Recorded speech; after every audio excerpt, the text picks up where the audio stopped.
Hello, comic book fans, and welcome to a new edition of Off the Rack. I'm Sal. And I'm Tiffany. We're going to be talking about some announcements from San Diego Comic-Con. We're going to talk a couple of comics, and then we're going to recommend comics that are coming out this week that we think that you should pick up. One review I'm going to do is actually for a book that's coming out tomorrow or Wednesday. Oh. Because why not, right? Oh. What the hell? Wow, I'm excited. I don't even know what it is. It's Spider-Man. Oh. I got an early crack at the new Spider-Man book. Yeah? Yep. So we'll talk about that later. But for now... I've returned from San Diego Comic-Con. You did. It's my first show. Yes. Well, first San Diego that I've ever been to. Mm-hmm. We have New York in our backyard, and so we've been going for the better part of 10 years. Yes. And that's always been fun. I've always enjoyed it. In fact, I've even insisted that San Diego is irrelevant in comparison to New York because we have it. Yeah. I don't need to travel to go there. As it turns out, we do because I had a great time, despite how lethargic and wiped I feel now. You may find me at low energy today. Hopefully not. Hopefully it'll continue to be an entertaining experience for you. But yeah, I should also mention that this show is sponsored by viewers like you. If you're watching the show live, you can sponsor today's show instead of anybody else out there who might, want to have us say something that we don't necessarily agree with, but still have to say for the purposes of paying the bills. And as a result, we can read your comment here on the show, and now you're part of the show. Whoa. There's no honest guarantee there. No. There's something, offensive. No, that's true. Yeah, I'm not just going to read your nonsense if it's like if you're some kind of psychopath. But I find that we've heavily curated this amazing community to the point where we really have just the best of the best, just the cream of the crop is in the chat today. Which is why we've got a few terrific super chats already. Absolutely. So before we get into what I was doing and then some of our reactions to the big stuff coming from DC and Marvel, particularly from their movie studios, but also some comics. Let's jump into a couple of things. Brian Rollins says, hope you had a great time at Comic-Con. Tiffany and Ben did a great job with Elseworlds Exchange while you were gone. That's Thank true. you. They did. And hey, by the way, if you're watching the show right now, you can give us a like. That would help us out. So you can make sure to click that like button. But yes, Tiffany and Ben did an episode of Elseworlds Exchange inspired by just an off-the-cuff suggestion that I made. I was like, hey, what about motorcycles and superheroes? They seem to go hand in hand. And you were like, no, we could do better than that. And then sure enough, it was Ben and Tiffany talking about motorcycles. No, we were trying to, what it was originally? It was because Ben wasn't available for Friday. We wanted to do it live. Yes. And so when we realized that wasn't going to happen, we shelved that idea and we tried to come up with some other solutions. And then I was like, wait a minute. Ben, what time do you have to leave after we're done filming? Because we've done late night shows. It's not our norm, but we've done them. Yeah. So I was like, if we wanted to do it live, we could still have the live component and then have it come out the next day. That's right. And so we made it work. Yes, you did. You did a live show, which was a lot of fun. Had a lot of terrific people watching, and you got to show off some of your each of your individual talents, which was fun. It was mostly Ben. I just kind of I hosted Ben. You did. I think an that's interview fair. with Ben. Elizabeth Russell says, hey guys, hope you're well. I was wondering if you had the chance to try Beyond the White Knight. So far, I'm really enjoying it. I haven't picked up a single issue of Beyond the White Knight. It's not for any particular reason. I'm not against the series. In fact, I very much enjoyed the last two. I just haven't had time. Someone likes your shirt. Oh, thank you. Well, this one came all the way from I think New Hope, Pennsylvania. Tiffany picked it up for me while she was here. This was not from the con. I was someplace and I saw this and I was like, I'm getting this. Yeah, and it's terrific. I love it. It's not even white. There's a kind of off-white. I kind of wish I'd gotten one for myself. Yeah, I'm surprised you didn't. Well, I wanted to get it for you. But I love it. Ray Farr says, welcome back, Sal. Tiffany and Ben did a great job while you were gone. So when is Getting Cyclical with Ben going to air? If you guys wanted to watch that, that'd be one thing. We'll see what happens. I've been trying to pitch Ben on having his own solo show for years. So far, he has never... he didn't bite, but he was pretty okay. Seemed pretty happy with it. It was like a no one-off. pressure. It was no pressure, and I was helping him. I was guiding him. I was running all the stuff, and he just could he didn't have to do any prep for it. I told him I would take care of everything, which is great. Just showing up and letting everyone else work around you is just amazing. It is. I love it. It is ideal. I never do that. That's not true. I've done that for you sometimes. Yeah. Yeah. In what way? I don't know. Occasionally we've done shows where I'm already set up for you. That's true. Yeah. No, that's not true. Yeah. Has that happened? What about shows when I'm hosting?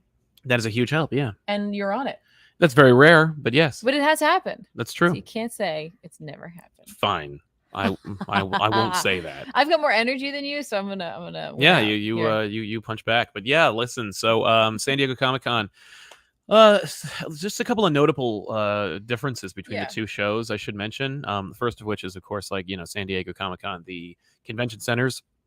The Javits is a beehive of nonsense, and the San Diego Comic-Con Convention Center is also like a disaster of a of escalators and nonsense. I remember when we first went in, they let us through these doors, took us up some escalator, made us go around the entire convention center, go down the escalator, and then through the main door. That was the way that they let us in, was by just making us do a lap around the entire building and then go through the front door that we passed when we first arrived. So that was a pretty dynamite way to let us through. I think that was just their way of killing about like 25 minutes before the show opened officially.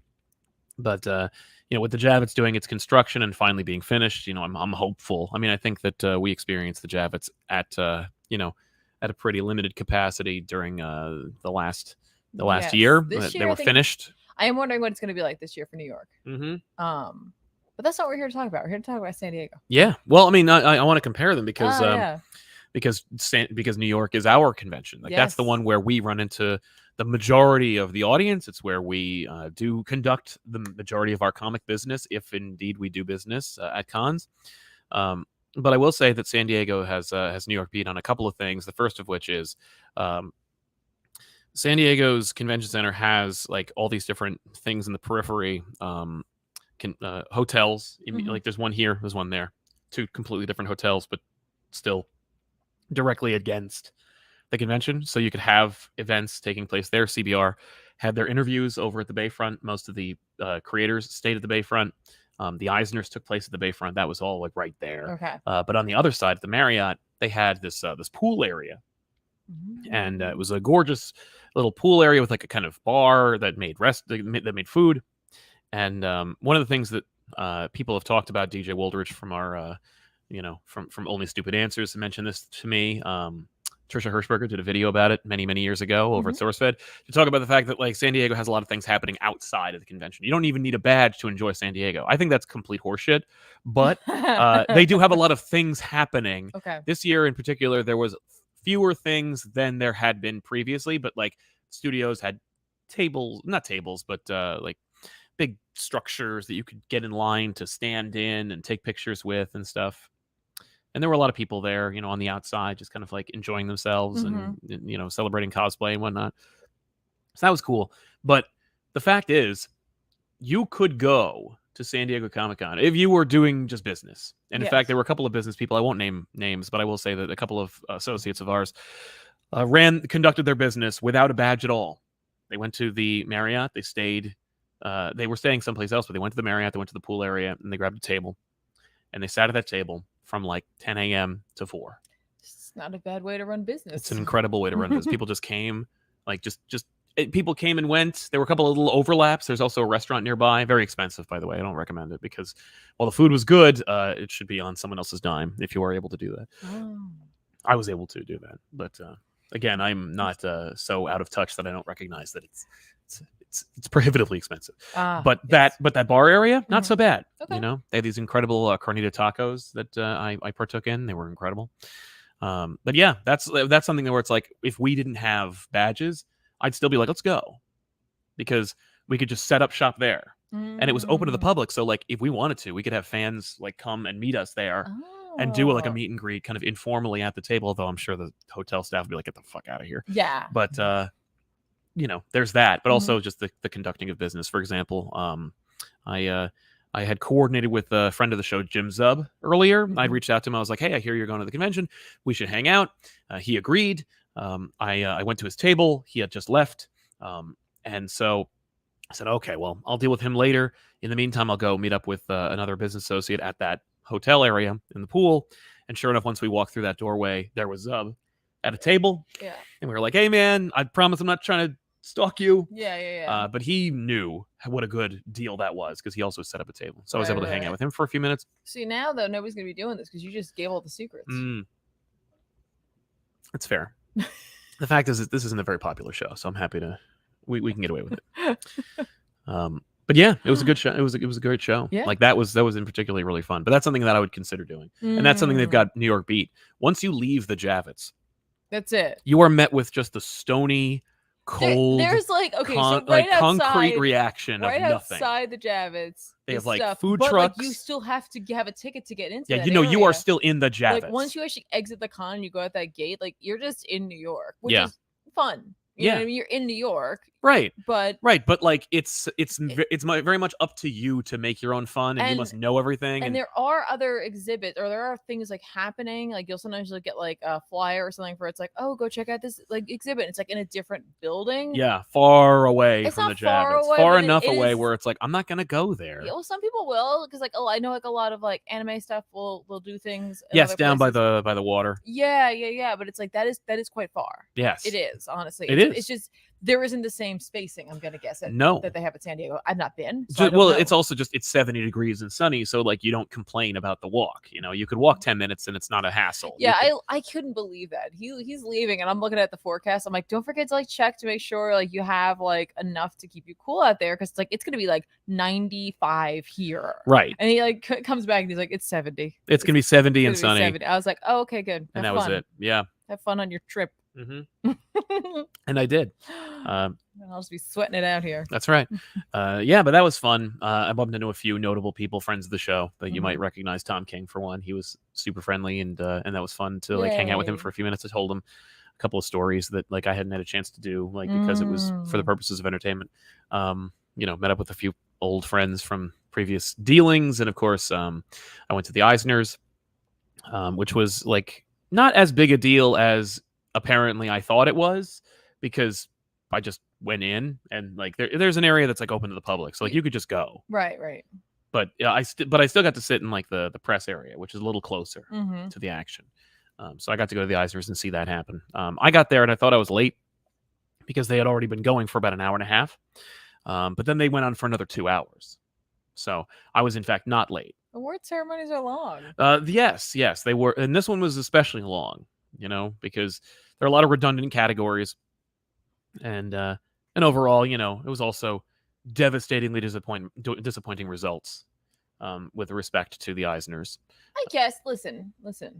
They're all creators, and they all respect one another. Right, but they don't vote on them. Like, unlike the Harveys. No, it's true. But I'm just saying, like, you know, they all respect one another, and so, they do. Like, you know, every creation that was there had a reason, or every property or creation was the right word. That was there had the right to be there. Yeah, and you know, like, I'm sure everyone was happy for each other for their win. Sure. Yeah, I believe that in some regard, but I will say that it was disappointing to see a few upsets, but a couple of honorary inductees into the Hall of Fame was nice to see. Kevin Eastman got honored as a result. That's very nice. He shared his honor with Peter Laird, who was not in attendance, but it was still nice to hear him like acknowledge him. But yeah, I was just thinking about how like Kevin Eastman like has done so much to further, you know, just the influence of comics on pulp culture. Given that he like the Turtles are a comic book. They were a comic book when they first started. They are born from his and Peter Laird's love of Daredevil and ninjas and Frank Miller and Jack Kirby. And to see that kind of like permeate the zeitgeist for the better part of 40 years is nothing short of incredible. So that was really cool. It was good for him. Like, yay. I think that was also like audience voted, but it was nice to see. I was also happy to see Bitterroot get acknowledged. Unfortunately, they in the first time in history had to share their honor with another winner, which I find repugnant and you know, borderline racist, but who knows? So yeah, let's talk about some more super chats while we get into it. I should say there's so much more that happened at the show. Of course, I got to reconnect with Benny, who I was pretty much staying with the entire time. Yeah. And Rob from Comics Explained. That's we bumped awesome. into him. We hung out with him. We had like breakfast with him. And then he basically sat in line for Hall H for the remainder of the last 3 days. So we didn't see him again. Oh. But is that how Hall H works? You just get in the line? You get in the line, and it was like pretty scary because like I saw these lines, and I would see it intermittently throughout the day. Like I went to this Dragon Ball Z outdoor exhibit, and just this line that went along the bay, and that was part of the line. Then after I did the Eisners and went to the like Eisners after party, I found myself walking back to my hotel out of the Javits around like 2:45 in the morning. Javits. I'm sorry, the San Diego Comic-Con convention center. But people just asleep, just in this row, like that went from where I was at the Bayfront like all sitting? the way. No, like lying in tents and sleeping bags, and it was just ugh. I can't. I understand that people want to be part of that experience, or maybe they only do it the one time, but like, you'll never catch me doing that. That's fair. I just can't. I could never bring myself to do that. I just, because the thing was, and it's like I have this comparison where it's like I saw Rob's tweet about the X-Men 97 announcement. Yeah. And there was like a picture he took. And literally 8 seconds later, like Discussing Film had a better looking picture of the exact same thing. Oh. You know, and I'm like, you know, but it's all about people, being there. Yeah, that's why some people want to do Times Square for New Year's. You know what I mean? It's like they want to say they did it. Right. Some people just like, and I think that's fair. I agree. I mean, check that. Like, if that's on your list and you want to do it, then yeah, go for it. Well, and there were a few things like Ant-Man and the Wasp: Quantumania. There was a trailer shown. We don't have that trailer. We can't tell you what happened. Actually, I can because people leaked it on TikTok. So I did see that. But you have to guess then. Yeah. Of what you think's going to be the best value. Oh, absolutely. Which is like stressful. I heard there was a Secret Invasion trailer. Like, we didn't see that. Wow. And they didn't drop that. And that's really cool. Like, I really appreciate that at least they created some semblance of exclusivity when it came to just to reward them. Right. It's going to come out exactly immediately thereafter. Right. Cat Lawyer Will Defend for Treats says, my favorite part was when Feige said, I love Comic Pop, and then revealed his Comic Pop hat. Maybe I was hallucinating, but hey, welcome back, Sal. Thank you very much. We don't have a Comic Pop hat, and we should, because if we did, I would absolutely like mail it to Feige and be like, here, just put this in your rotation. I promise you'll enjoy it. You're going to love it. Yeah. If Feige had said that, I would die. I'd just be like, there goes my spirit. There goes everything Sal is. Can you imagine for just a second? No. Kevin Feige going up there and being like, ladies and gentlemen, hey, we're all here. I'm so excited. We're going to do a couple of reveals at D23, but listen, the Guardians are here. They're coming out in a minute. But listen, there's a YouTube channel about comics I really enjoy. It's called Comic Pop. Check it out. Just we would just be inundated with vitriol. We'll be like, what is this supposed to be? But we'd also get like a good strong handful, like you good people here watching, who would just be like loyal, die-hard fans. And that would be really cool. Yeah. I would take it. Yeah. I would take the good with the bad in that case. Of course. That's all you can do. I'm not an idiot. You know, there's no such thing as bad publicity. Renabir Mitra says, wanted to simply say thank you. Well, thank you. Forever indebted to you all for everything related to comics, Back Issues podcast, and the show. Long live Comic Pop. Thank you very much, man. You. I really appreciate you saying that, and for checking us out and for being here for this long. Yeah, man. I'm trying to think if there's anything else that like was. How was the floor itself? The floor was very similar to like New York. Okay. It was the same booths, the same vibe, the same coloration, the same players, but the booths themselves were bigger. See, that's not true, because you told me that there was a Studio Ghibli booth, which I've never seen that at New York. No, that's true, but I've never seen it anywhere. So I hope that it's like a new development. I was Ghibli had a booth that was just selling Ghibli merch. Well, you don't have to be, because I bought you the best stuff from it. But there was that. Marvel had a booth. They had Dan Slott there signing, which I thought was cute. You just avoided that at all costs. He was actually in the comic sketch art area as well. Yeah, I had to explain to another comic book creator. He was like, "Oh, do you want to go say hi to Dan?" I'm like, I don't think Dan wants to say hello to me. But he's I will say, for the record, Dan Slott has been nothing but friendly and cordial to me. It's just rumors that I've heard that he is not a fan. You did this like a drunken man down the shore avoiding the police. Yeah, I just walked past him like, I'm sure. No, he would definitely be like, he would welcome the opportunity to not have to deal with it. That's fair. Irons Comics, his first time super chat, been here since episode 100. Nice. Or Irons Comics. I guess that makes more sense since you have an Iron Man / Batman. He's tired. Yeah, from Iron Butterfly. But thank you very much, man, for your support. How was Artist Alley? Artist Alley was fine. You know, it was the same as it always is. It's just a little smaller, I think, than New York, honestly. Comic Sketch Art has like just been gobbling up all these different creators. Their signing schedule also blew because everybody was only available for an hour a day. Whew.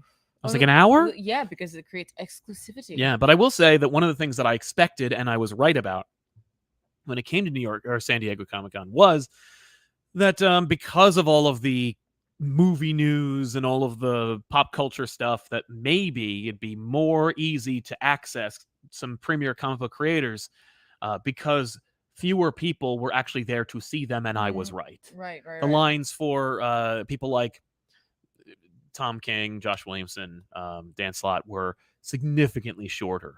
Jeff Smith's line was very short. I stood in it for a good hour before I realized that he left. And so I still have never met Jeff Smith. Daniel Warren Johnson also only had an hour at the Felix Comics Art booth, and I went all 3 days, and I'd missed him by seconds, if not minutes, each time. You'll catch him next time. I hope so, because I should just DM him and have him come on the show, do that too. because he's awesome and I'd like to hang out with him. Yes. He seems fun. But yeah, this was Sal's first time going to San Diego. It was indeed. Yeah, I'd never been. And Joel was not there, but like neither was I. No, that's true. And I may be going to Emerald City. We'll see how like out of it I am. But the floor was fine. You know, it was cool. I should mention that Josh Williamson, friend of the show, was there, and we got a chance to talk. I actually managed to get a couple of things signed. I got this item, which I had been I posted this on TikTok. It was actually one of my few like popular ones. This is by Victor Bogdanovic, and it's of course an homage to the Todd McFarlane Spider-Man #1, but as Batman, and it's just so cool looking, and I loved it, and I was so excited to get it. And I was really happy to have like gotten it. Also, of course, it has the iconic DC logo. I also got this one, which was a fun source of contention, because I had promoted the death of the Justice League and set up the Dark Crisis with Josh on the channel here. But as you know, every time that a new issue of Dark Crisis drops, now called Dark Crisis on Infinite Earths, retitled halfway through the release, but we'll talk about that in a minute. But every time another issue drops, we have a long debate regarding the merits or demerits of that event, which Josh is very familiar with. Our debate? Oh, yes. Oh, no. He was like, I mentioned the debate, and he's like, I've heard very, like, yes. He's like, I'm very aware of the debate and your wife's opinions thereof. He's like, I'm sorry to say I've never actually watched them, but I am but how is he aware of them, other creators have made me aware of the discussions you've had about whether Dark Crisis is hurting or helping the industry. I'm not saying it's hurting or helping. I mean, yeah. Now you get to be in the Sal hot seat for a little bit. Listen. I speak my mind. That's what I know. That's right. That's what when I was holding this, I was crinkling it for a second. I'm like, it's like I'm doing ASMR. I'm like, you feel that. But yeah, no. So I was happy to get those. Yeah, these are incredibly. I'm really glad you got this one. Me too. Yeah. At least, he drew a little Batman on it. Yeah, he drew a little Batman on it. I love that. Me too. And in this one, you can't see it, but he wrote Tiffany sucks. Yeah. No, he did. He did not. He did not. He thinks he appreciates the debate, and he values honest. Because here's opinions. the thing: what if I come around on it? Right. And like, what a triumph! Yes, like that can go on the cover of the trade. I hated it. Until I didn't. They did announce at San Diego that the Dark Crisis is called the Dark Crisis on Infinite Earths, which I may or may not have already known was going to happen. People act like it's a big, like, sudden reveal, but like that they changed it halfway through. But it was always going to be a big reveal that they changed it. That it's a direct sequel to Crisis on Infinite Earths, and it's not like just another Crisis. It's actually a direct sequel to the first Crisis.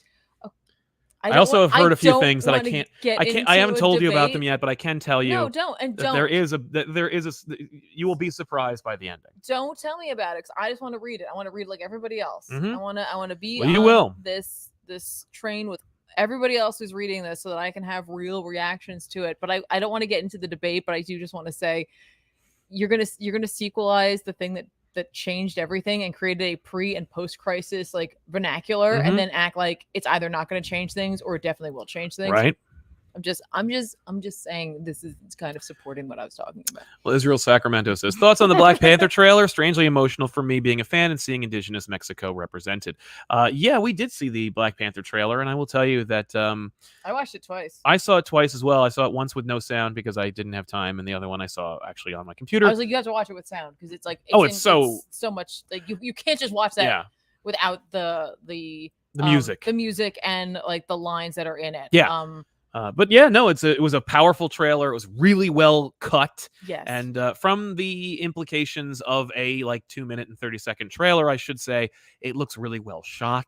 It does. No, it really does. And like I'm impressed by the emotional impact it had, because like it's not only like, I think for a lot of people, Phase 4 is kind of like it's fine. Yeah. It's not like Phase 4 is a dud. It's not everyone's favorite. It is the blemish on the entire perfect record of the MCU. Someone who's like, actually, it's my favorite. Yeah, fine, feel free. great. I'm glad you enjoy it. But I think for a lot of people, this phase has been like, meh. Yeah, this is the myth. And so like this trailer coming out had this like gravitas Yes. to it, right? And like, you know, some of that is just the quality of the look of the film. Yeah. Some of it was just how well the trailer was cut, and I think some of it, of course, is because of the death of Chadwick Boseman. Oh, absolutely. And like the fact that, you know, a lot of questions have been flying. Like, Yep. what will they do? Where will who's they go? going to be Black Panther? What are they going to do? And while like that still is there, this trailer made me feel not only reverence for him and his character, and like not only is it like the characters in mourning, but also like the people involved with it in mourning, and there's like a reverence for him, but there's a reverence for like his spirit, because like these have to go on, right? Exactly. Because it was important. And I was shocked to see that it's coming out this November. I know. And also, they kept it under wraps. They kept it under wraps. They kept the Namor stuff really, really close to the chest. Oh my gosh! I was shocked to see so much Namor and to not see anybody really like leak it, spoil it outside of like those like weird publicity photos. I was watching it by myself, and I'm like, they doing Namor? Right? What? And then you saw him being born underwater, and you saw the little winged feet. Yeah. And you're like, what? I was like, go back. I'm like, look at this. Yeah, Namor. I'm excited. There's some rumors maybe that like, because of course we've seen Atlantis versus Wakanda before. It would write itself to see Atlantis attack Wakanda. I don't think that's what we're gonna get. Okay. I think that they're keeping it close to the chest because I think that they're setting up a lot of. I mean, the fact is the announcements regarding the titling of the next two Avengers movies, all taking place within the same year, within like the same calendar year, suggests to me that there is going to be a particularly larger than life, becloaked character coming soon, and. If they were to adapt Doom War in this movie instead and have Doom be the power player that pitted Namor against Wakanda, like secretly, like a Thanos reveal, that like end. Doom was the one who was manipulating things. I think if they were going to reveal that, this would be the movie to do it. Especially if Fantastic Four is a good like 2 years, if not like more away. Yeah. But it'd be cool to have like Doom set up, and I'm not trying to like attach more to Black Panther. My genuine hope is that Black Panther 2 is a complete movie. That's why, you know what, though, like for it to be a post credits, fine. Like, you know, people get more excited about post credits sometimes than the films themselves, and that's on Doctor you. Strange.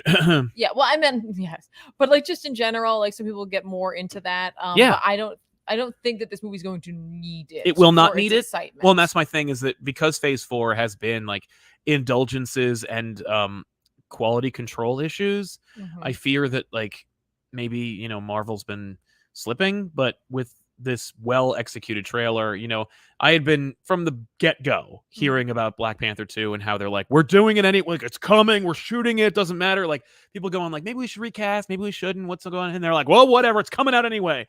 And being like, why are you so insistent that Black Panther has to come out like so soon? And if it is like as good as the trailer suggests, and B sets up like the next two phases of Marvel, then you could see why. I see why they were so insistent. I think also it's important too, because like honestly, like it's horrible. I'm trying not to make this sound as horrible as it seems like it might sound when I say it out loud. I mean it with like sincerity, but like that there's something to be said about striking while it's still raw for some of the actors. Because like you're gonna get performances that are just you're going to get from them like something that they like. You're gonna get realness from that, and like so there is something about that instead of waiting.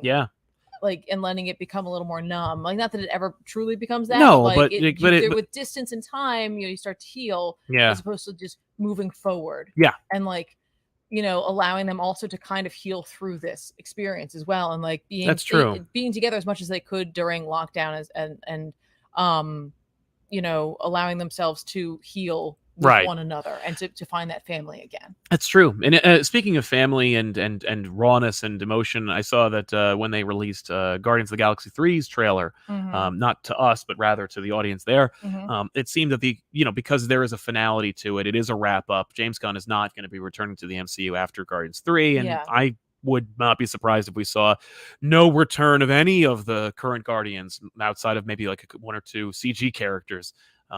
We saw that they were like really emotional about like the finality of it, and that making it kind of like have a little more gravitas to it as well. That like, because Guardians has always been like a really emotionally open saga, and I'm excited about that. But also that they revealed that Peacemaker's own Chukwudi Iwuji, who was awesome in Peacemaker, is the Yes. High Evolutionary. That's who is the incredible. villain of that movie, Yeah. and he came out in the High Evolutionary costume. Yeah, I and like him. I like him too. He's great. I fear that we'll be killing the High Evolutionary in this movie because they always do. They maybe killed not. Ego, the living fucking planet, so I wouldn't be surprised if they killed the High Evolutionary. But it's cool that he's High Evolutionary and that's kind of like the idea. They're going to get into like the origins of Rocket. Yeah. And I think it's like, you know what? The budget's there. If you want to make Rocket the protagonist of Guardians 3, go for it. He's like he's arguably one of the most emotionally like vulnerable and open like characters in that entire saga. But yeah, so I'm excited about Guardians 3. We know very little about it outside of that. And of course trailer leaks, which I don't want to go on. If they didn't release the trailer, I don't want to necessarily jump into it too much. But I'm excited about High Evolutionary. I'm excited about the implications. And of course, because it's James Gunn's swan song, he'll probably be like dropping everything on top of all the mics. All the mics will be dropped. Before we move on, I do want to just about Black Panther's trailer, because like I was just something that we were talking about off screen. Just how much the music, I loved the use of the music, and like they like blended and the blending. The two songs together. I thought it was beautiful. That and, was Angela Bassett. Oh, that line. Well, she's such a great actor. I mean, she's a phenomenal. But it's actress. like it's great to give her something to do and instead that's of really just what it was. I was like, oh my gosh, like even just that one line. Like I have no idea what the context is of it, but it doesn't matter. Well, the trailer recontextualizes it and gives you like the feeling that Coogler and company are trying to give you, and I'm like, go for it. But she's absolutely incredible. Like, what a powerhouse. Yeah, Riri Williams is also going to be introduced in Black Panther 2. So before her show, she's going to be a character in this series, which is why I think maybe Doom, because like if they're willing to set up characters that have virtually nothing to do with the mythology of Black Panther, at the very least, if they were to adapt Doom War, it'd be kind of like, well, that is one of the dopest Black Panther stories of the modern age. Colin Shepard, keep up the good work, Silent Tiffany. Well, thank you very much, Colin. We'll try. We endeavor to do so. And while I catch up, Dan V900 says, with you bringing up the unacceptable tie with Best Series, it reminds me of Tom King and Marjorie Liu when they tied for Best Writer in 2018. That never should have happened and makes the Eisners less credible. The Eisners are just like any award show or awards ceremony, so you can expect like they're going to be some of those blemishes. He also mentions at least Bitterroot won outright in 2020. That's true. So at least we got that. But yeah, it was, I'll tell you this, it was not lost on David F. Walker when in his acceptance speech, which if they didn't air it, I will not myself, but it was damning. So yeah, a couple of other announcements. I heard that they showed off I Am Groot, the show. From what I understand from trusted sources, that being Rob from Comics Explained, I fear that this is going to feel more like a Pixar short than anything else that Marvel / like Disney have made. Okay. And I'm like, okay, I have no interest in it. So if it's good, all the better. I think that's fair. The most baffling thing, however, is Spider-Man Freshman Year. I don't know if you saw anything about it, but no. They showed a couple of pictures and character designs, and Marvel has been slow to comment about what the absolute hell it's supposed to be, because they're showing that like they're retconning in to the mythology of the MCU Spider-Man that like all the Tony Stark stuff is going to be replaced with Norman Osborn. So the MCU Norman Osborn straight up replaces Tony Stark as like a mentor, as a like as a benefactor. He runs in like there's an MCU Doc Ock he interacts with.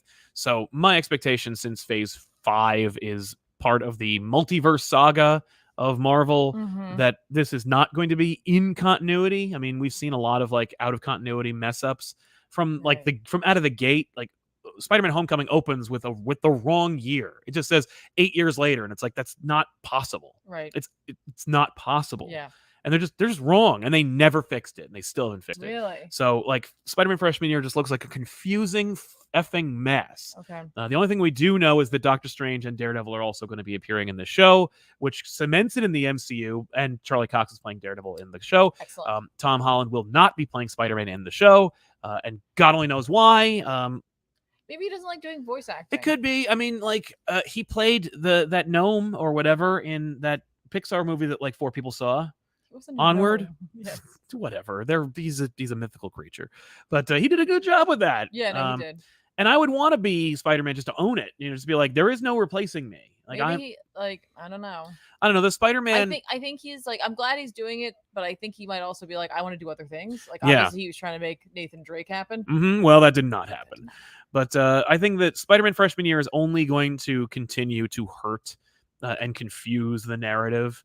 So I don't know if I'll even care, but we'll see what happens. Marvel Disney needs to address it like right off the bat.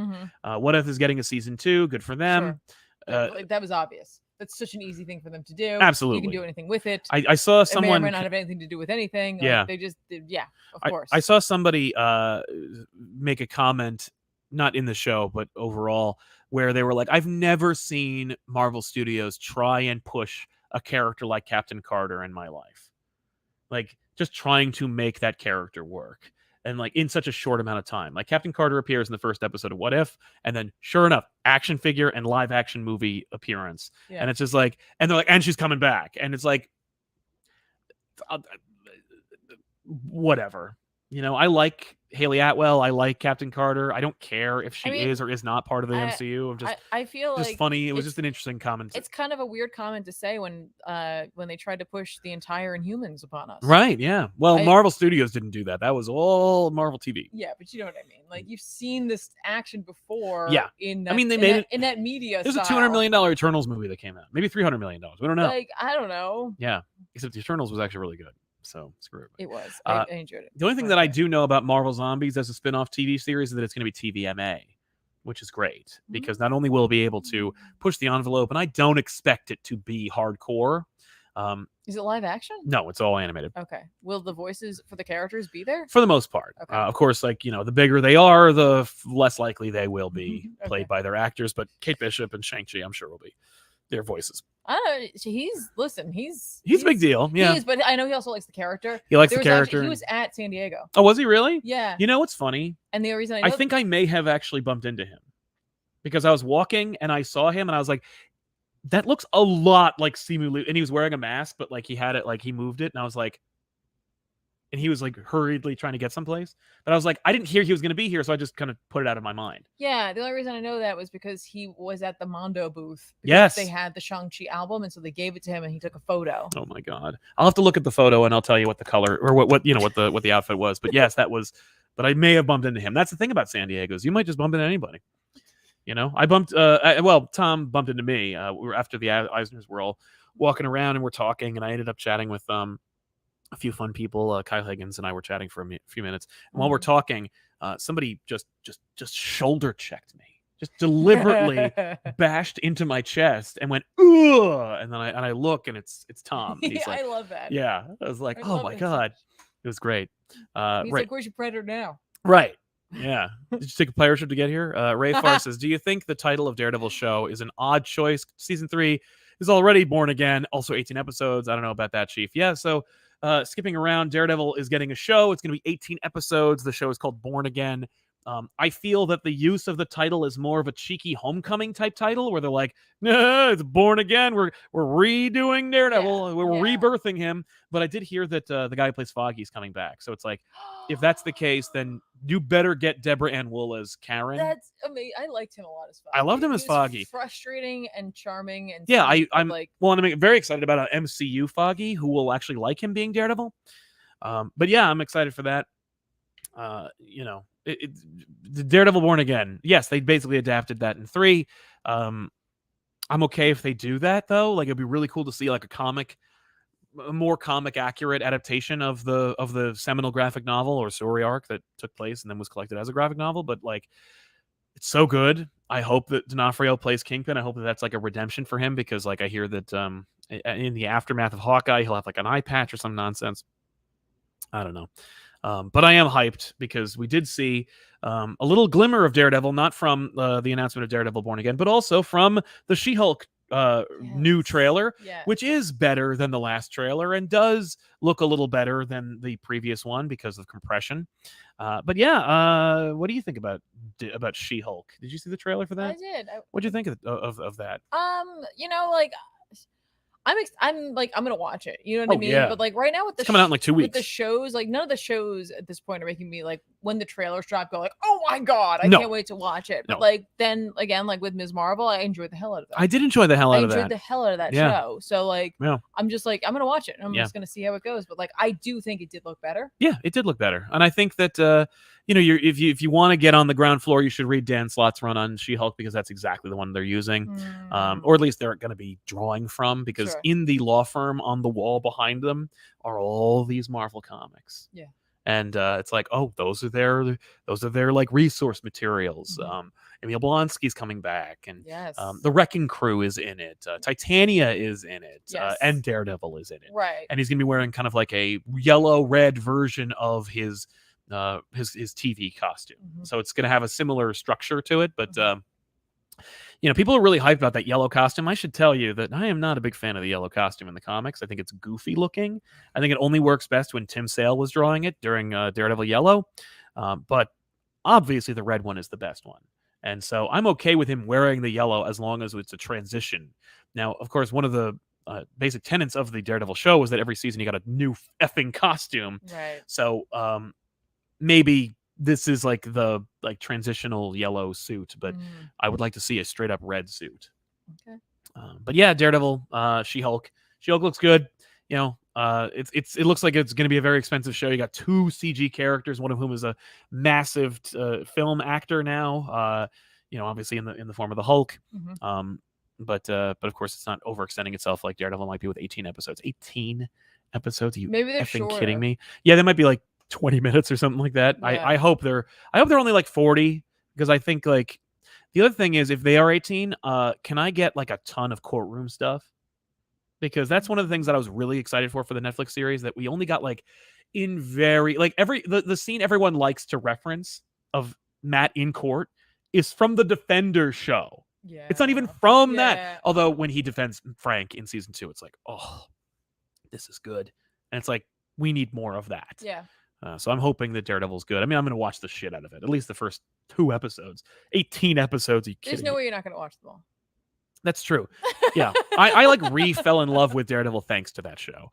Matthew Terlog, any chance we could see any of you at the Comic Pop crew at Boston Comic Con in the upcoming years? It's much less low-key than New York or San Diego, but it focuses a lot more on the fan/creator interaction. I did look up the Boston Comic Con from the last time you mentioned it, and I will say that it does look pretty exciting, and there are a bunch of fun creators who are going to be there. But I will say that you know, it coincides with family obligations, so I doubt I'll be able to go at least this year, but maybe next year. I mean, I was trying to figure that out. I was like, maybe we could go on Friday.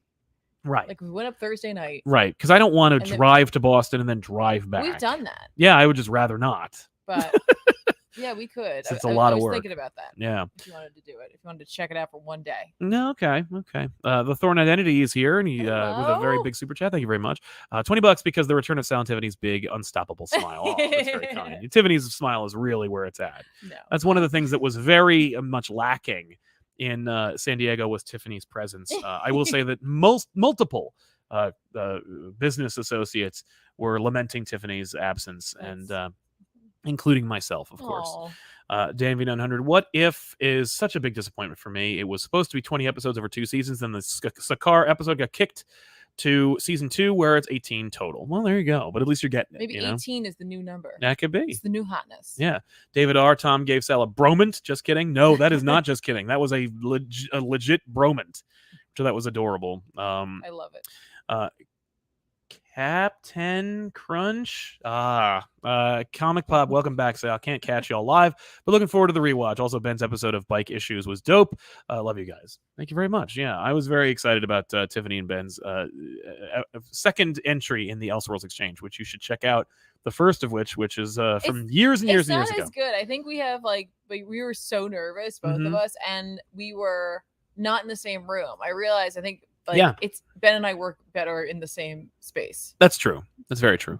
Good-hearted Jake says, hope we get the black Daredevil suit from the Allied run. Yeah, I think we'll see that, but I'd rather see the red one. I want to see a straight up like red suit, 2Ds moving on, like, because that's what I want to see.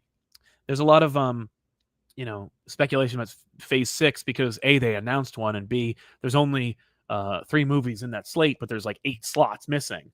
and I'm very hopeful because they did mention that No Way Home was part of Phase 4. Oh, did they? Yeah, Okay. like it's in the timeline. Well, maybe like they're just sandwiching it then with good stuff. Yeah, well, Listen, not that Thor wasn't no. good, and Well, people like Doctor Strange. I just didn't. I didn't like either of them, but Thor's fine. But the more I think about it, the more I'm like, more people came up to me who were on the industry side who were like, "Hey, what'd you think of Thor?" And I was like, and they were like, "It sucked."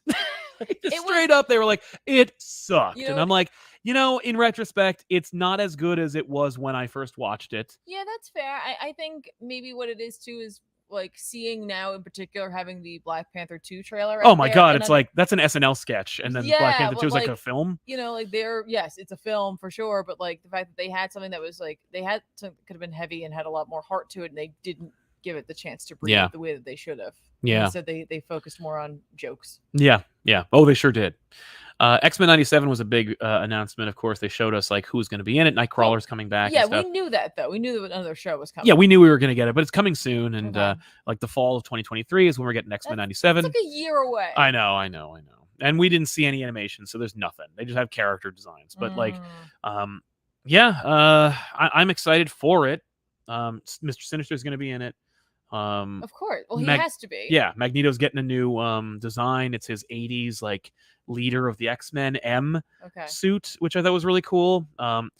We're getting a few future travelers, including Bishop and Cable. It looks like Morph is coming back. Yeah, well, listen, you have to have Morph. You have to have Sinister. Yeah. I love that the Hellfire Club is here. Yep. Calypso is going to be there. Yeah, Callisto has to be there. Yeah. And Magneto in his like 80s leader of the X-Men. I love that suit only in as much as what it implies, like what it suggests about coming up. I think we're gonna get some Krakoa stuff in this. Oh, hey, Thorn Identity was asking, do you think COVID negatively impacted Phase 4? Yeah, I think it did. I think it absolutely did, because of course they were talking about how like Phase 5 is a year. Yeah. And Phase 4 was like 3. And it's like, of course, because we had 2 gap years thanks to COVID. Yeah, COVID hurt everything do you except for our channel. Do you think it also maybe changed the tones of some things? Like maybe like what TT didn't want to do something so heavy with Thor because of where he felt like he was. I mean, maybe culturally people were. He made a Holocaust movie that's a comedy, so I don't think that was really what he was worried about. I think that but you know what I mean, like where the spirit is, like where the writers were like in their minds, where it's like we need some laughter. I mean, like, I wouldn't put it past any of these Hollywood people to think that they are so like talented and important that they could infuse laughter into the culture by making a kind of lackluster Thor movie.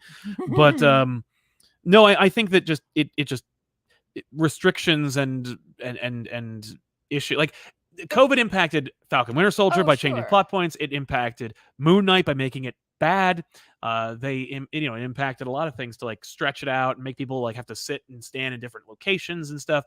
Also, like, production had to be halted. It was a whole thing. It's still, by the way, it still is a thing, right? And it still impacted negatively on the film and entertainment industry. I was thinking in particular like with Sweet Tooth, where Lemire was like, I changed the story because this isn't what the world needed right now. That's fair. And but that was an example of something that worked, because Sweet Tooth was really good. But you know what I mean? Like just that wouldn't surprise me if they did that. Trying to like, it could have been a lot of things. Yeah, that's fair. Apropos of DC, we talked about this on another channel, or at least I did, but there were very few DC announcements. Somebody had the audacity to ask which studio won. There's no winning. Well, there's just 2 different studios. Well, and like Marvel announced 1,700 movies, and DC was like, here's these 2 that are both magic based. You know what it is, like for me, I'm like, why are we worrying about who's winning? Oh, I'm not. I couldn't care less. Who needs to win? The Us. fans. Yeah, we need to win by having good goddamn movies and shit. But it doesn't matter where they're coming from, as long as they're good and we can enjoy them. Exactly. But DC, like for all of their troubles and work, like they couldn't announce anything. They couldn't announce an Aquaman movie because Amber Heard. They couldn't announce a Flash movie because of Ezra Miller. Yeah. They couldn't announce a Batman movie because they don't even know who the hell Batman is. They couldn't announce a Batgirl movie because I don't know why. Because I think they don't know what the hell they're doing with it. But they could announce Shazam 2 because, like, by and large, everyone thought that was good. And they could really announce the Black Adam new trailer and have The Rock show up, because nobody can argue that Black Adam / The Rock, or at least nobody can argue that The Rock / Dwayne Johnson isn't like a positive force that is incredibly popular, that makes a lot of money and gets people excited. And if he's going to do that, then like we don't need to muddy the waters by talking about AWOL actors who are problematic. Like we can just be like, let's talk about what we do know here. We know that Shazam's going to be cute, and we know Black Adam's going to be badass. That's all we can help you with. And you know, and James Gunn's busy with Guardians, so we can't even do anything with Peacemaker, which is another thing everyone liked. But that's where they were, and I was like, yeah, you know. And in those cases, the new Shazam trailer and the new Black Adam trailer, DC has a very different style. Like you could feel a different tone, and even in its color palette and its CG, like it's very different from a Marvel trailer, and but it offers, I think, a similar but different enough experience. So it succeeded in that, you know. Although you pointed out, it was like, man, Shazam really wants us to focus on the fact that Helen Mirren is in this movie. Yeah, because like literally they flash up the like antagonist, right? And I'm like, was that Lucy Liu? Right. And it's like, who cares about that? Helen effing Mirren. And I'm like, listen, I love me some Helen Mirren. Like, good on her. She's getting in the superhero gig, you know. In her own way, yeah. She's in one of the movies. Like, right. She's in one of the movies. And she's fun. She's a great actress. But it was like, I was like, oh, okay, yeah. I get it. Yeah, exactly. But I think the DC was smart in their execution. And I think because they were close to the vest on these, it allows them to, over the next year, slowly and curatedly reveal new things. Like they can be like, okay, we have a lockdown on Batgirl. Now we can start getting excited about like the Batman of the Batgirl of it all, Gordon, the story, the universe, all that stuff. Like we can play with that. We can like stretch Batgirl over a period of time. Sure. Maybe it'll be come out in the theaters. Maybe it'll just be on HBO Max. Like I think the plan is right now streaming, but like if they need to put her out, like it could come out in theaters and it wouldn't really affect anything. No, that's right. I mean, I think the DC did the best that they could, and with what they had, and like, you know, they took a property people are already familiar with Shazam, and we're like, here's the sequel. You know, we know you enjoyed that, so here is the next thing, and then they brought in something new. Exactly. But attached to the Rock, you know. Right. And it's and Shazam and Black Adam are intrinsically connected. So like, and this is actually kind of funny because, you know, when they first started the DCEU, they were like Batman versus Superman, Wonder Woman, Justice League. Right. They were like, we're not doing like the Marvel thing. Right. But with Shazam, you could have done the first Shazam movie with Zachary Levi versus Dwayne the Rock Johnson. Like you could have had the first one be Shazam versus Black Adam, because name 4 Shazam villains. You know what I mean? Like, so you could have done that, but they didn't. Instead, they're like, no, The Rock is Black Adam. Black Adam could be construed as an anti-hero. You could do 2 franchises. You could do you could do at least 2 Shazam movies and 2 Black Adam movies, and then link them up, and then do Shazam versus Black Adam, and people would be excited about it because they liked both experiences. Well, if that works out, honestly, and I hope it does, that like I hope they also learn from that as they proceed forward. Well, let's hope so. Dan V900, be careful avoiding those Black Panther spoilers for the next 4 months. Disney has no quality control now, and the plot leaked already, just like Thor, Doctor Strange, and Obi-Wan months in advance. I will tell you that I didn't see any of those plots because I'm not looking for them, and nobody's tweeting them at me. If you're looking for it, so if you're looking for it, you're going to be spoiled. Find it, but like no one is like tweeting directly at me, hey, did you know that this is the entire plot leak for Thor? Like I genuinely didn't. Also, people are not necessarily even getting the plot leaks as much as they're just like construing what's there, and they can, like, people are critical thinkers, and for the most part anyway, and they can like put together a plot from like knowing what Gore was going to be and knowing what like Taika was going to do and looking at the players. But I think the people were so surprised and disappointed because like nobody expected to be that thin and lame. Yeah, that's fair. Ray Far, interesting. No season 2 of Moon Knight announced. Yeah, that's not surprising or interesting to me at all. Moon Knight was a great idea and had a few moments, but ultimately did not warrant another season. Moon Knight can show up in other things, maybe, if ever. I like Moon Knight. I like Oscar Isaac as Moon Knight, but that I would rather watch a Hawkeye movie at this point. Max M. Hey Sal, what'd you think of the early Prey screening? I'm excited, not only just because this increased the chance of getting a feudal Japan or Old West Predator movie, but also, hey, listen, maybe we can get that pirate ship Predator movie after all. I will say that Sal got to go see an early screening of it in theaters. I did. I got to see Prey in theaters with the cast and the director and the producer. And I can tell you honestly that Prey is great. It's like in terms of movies with predators in them, my favorite Predator movies are Predator, Predator 2, and Predators. The rest of them can burn. I don't care about any AVPs, the Predator, but I liked Predators. I think Predators is a nice like execution. It's a nice attempt because like for whatever reason, and I don't know what it is, but from Predators, the Predator, and Prey, somebody at Hollywood likes to fuck around with the design of Predator. Like, well, let me put my spin on what the Predator looks like. And I'm like, how about not? Because I don't think the Predator design is broken. Well, you know what it is? Like, it's because of the end of Predator 2. Yeah. When they all we see all these different Predators, exactly. Yeah. But like most of them are just wearing different helmets. But yeah, I can tell you that Prey is at least the third, if not fourth, best Predator movie. Like it is good. I can't wait to see it. It is good. You're gonna love it. Like you're gonna straight up love it. It does all the things that you want from a Predator movie. It could be a movie by itself. And then Act 2 Predator shows up and changes the game. That's it. Boom. But does someone say in it, you know, he killed character, now he gonna fall? No, but someone does say, want some candy? If it bleeds, we can kill it. Oh, okay. No one says get to the chopper either because it takes place in 1715. Sure. But yeah, it's yeah, but it's about the Comanche Nation getting attacked by a predator. It's like, holy shit. Well, as long as, and I think you said this, you mentioned this, that they do the formula correctly, where it's like, here is a movie that's going on. Yep. And while this movie's happening, the predator shows up. A predator shows up. Yes. And the predator is almost a total redesign. Okay. Well, as long as, listen, you warned me about that. But it is 300 years in the past, so it's like, okay. Okay. I would argue maybe they changed up their look a little bit. The dude who played the predator was there. He was fun. He caught fire, apparently, while making the movie. Because like the head is like animatronic and it had this thing, it's slash, and like he kept doing this and it like loosed a wire and then he's smoking and then they put him out.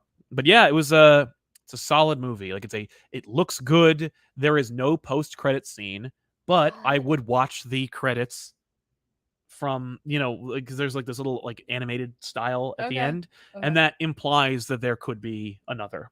But I also would take just the next one being on a pirate ship in the Old West. Like this hopefully sets the tone. The other problem is it's coming out on Hulu, so how the fuck are they going to quantify its success? So my advice would be on August 5th, go watch Prey.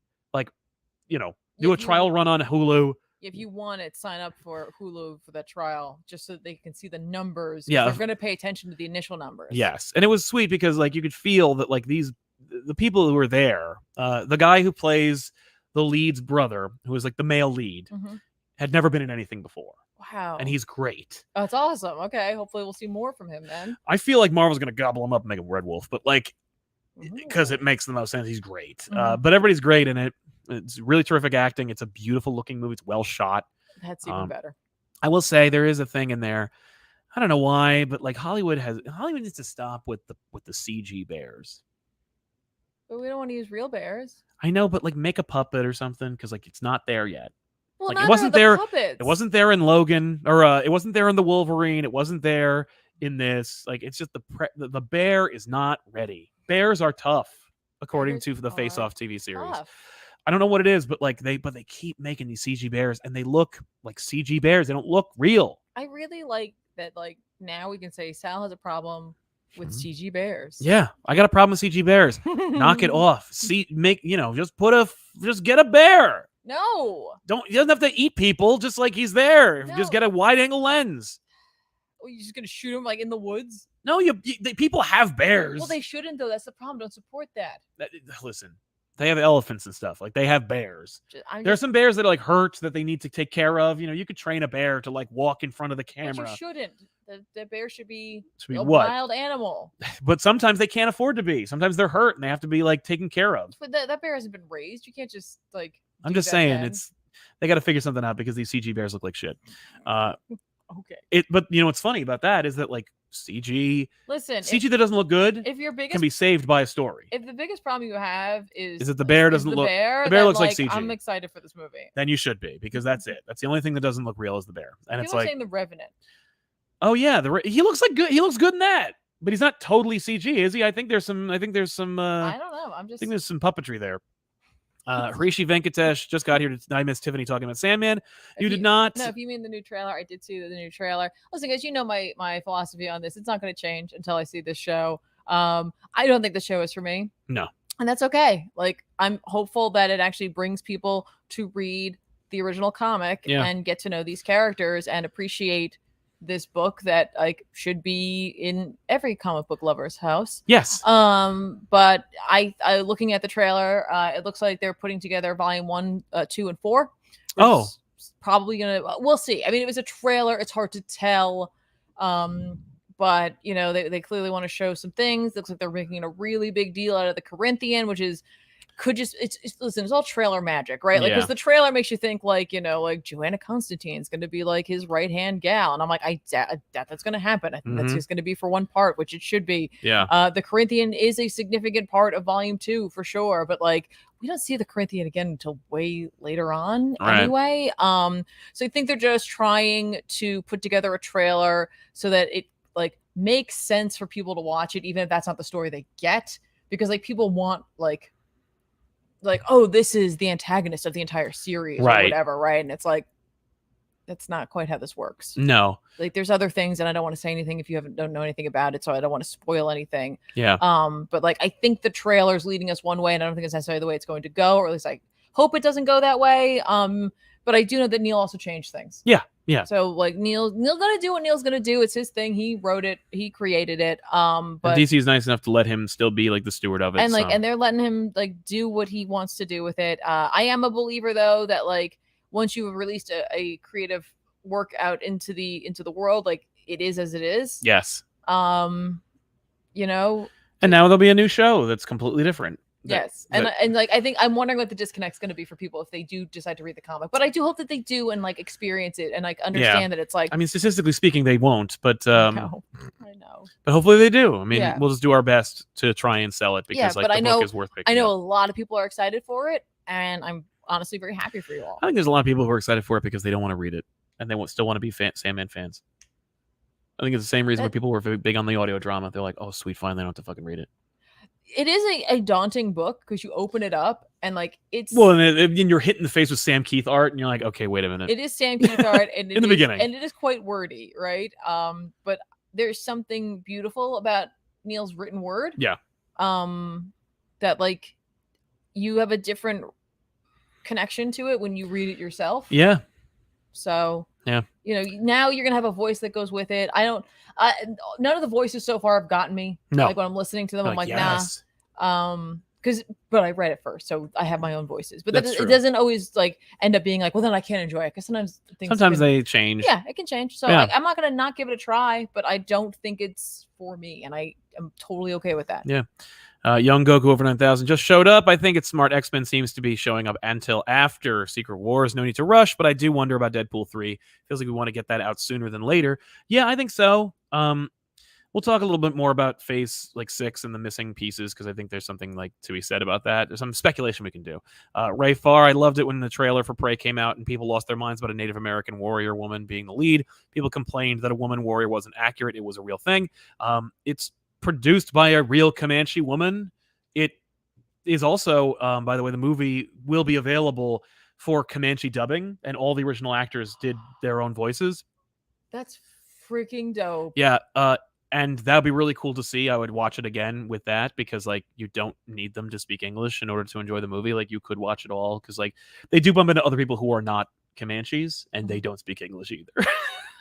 They do, by the way. The actors in it all speak English in the movie, and it's just I don't think it takes me out of it whatsoever. It's a lot of fun, and for anybody who watches this channel and for whatever reason complains about wokeness, I will tell you, if you're still looking for that, like that's not inherent in this movie. Like it is a movie about characters doing what comes naturally to them. Mm-hmm. It doesn't have a political agenda. If you even ones that are invisible that only you see everywhere. I am like jealous. Yeah. Because you got to see it in a theater. Yeah. You should be because Benny saw it with me and you could tell he was like falling asleep. So yeah. No, I'm kidding. I'm sure he enjoyed it. He seemed to like it enough. Curative Writer says When Kat Dennings voiced Death in the audiobook, she forever changed what voice I read her in. She perfectly got her energy in my mind. I'm glad you enjoyed it, man. I will say that Tiffany does not agree with you. So let's talk more about these movies. Ant-Man and the Wasp: Quantumania. We saw, Kang's going to be in it. He's the main antagonist of that story. There's a lot of fun ideas. They're playing with the idea that Scott Lang is he's a published author. He's a podcaster. He's successful. He's going to be the Joe Rogan of the Marvel universe, and it's going to make him kind of become an asshole. Also, Okay. they recast Stature for a third time. Why? Because they're crazy. Okay. Captain America: New World Order. That's the name of Sam Wilson's Captain America movie.